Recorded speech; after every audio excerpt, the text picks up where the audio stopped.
Okay, so we are making 3-ingredient cookies. So you're going to need to preheat your oven to 375. You'll need peanut butter, brown sugar, and 1 egg. So you're going to take and put about 1 cup to 2 cups of peanut butter into a big bowl. Now where I found this recipe, they just use the peanut butter jar itself, but I thought it was easier to just mix it in a bowl. That way that if I still had any peanut butter left over, and I knew exactly how much peanut butter I was putting in it. So this recipe calls for 1 cup of brown sugar pressed. So all that means is you're going to take and use your fingers to press down the brown sugar so it's packed in there and it makes a shape.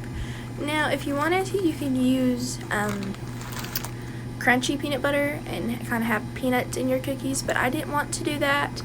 I'm just using normal smooth peanut butter, and I'm pressing the brown sugar into the measuring spoon. So also while I'm doing this, it takes me some time to do that. I decided not to do an intro to this video with you seeing my face, just because I honestly have not felt like it. I didn't think I looked nice enough. So you're just gonna throw that into your bowl, and then you're gonna crack your egg. So that's me trying to show you the egg and be all fancy. But you're just gonna crack your egg in there, and then you're just gonna mix it up. So you just keep mixing and mixing. It took me probably about less than a minute to get it all mixed up together because the peanut butter is already so smooth, so it's just adding everything else in it. So there you can see what it's supposed to look like once it gets all mixed up. Also, like I said, you are going to need to preheat your oven to 375 before you start mixing everything, because you can mix it so quickly. Alright, now you're going to need your cookie sheet and some oil to make sure your cookies don't stick. Even though that is a non-stick pan, I still like to give it a bit of a spray just to make sure.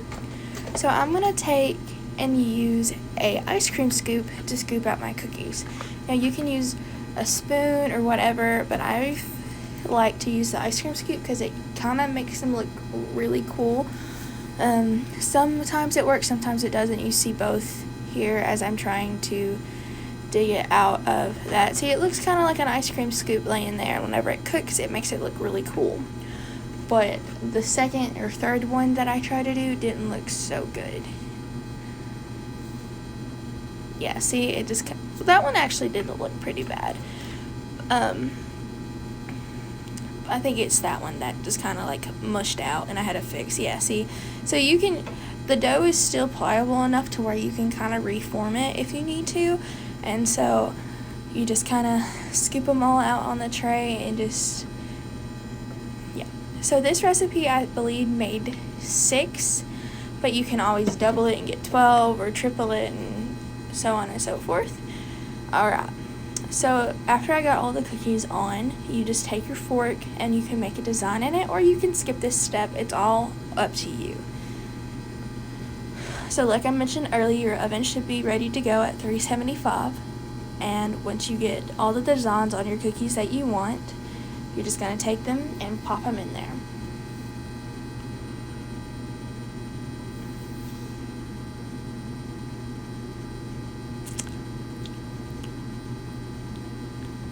I liked putting the design on top of them.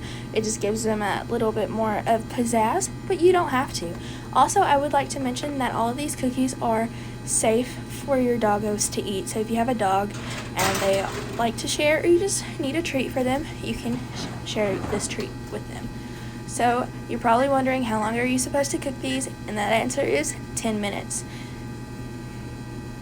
Okay, now that our cookies are done, let's take them out of the oven. Sorry that the camera got turned the wrong way, but I still like that shot because it just kind of, you know, showed the real life of baking. Alright, so now it's time to say goodbye, so make sure you like this video and subscribe for more, and until next time, bye.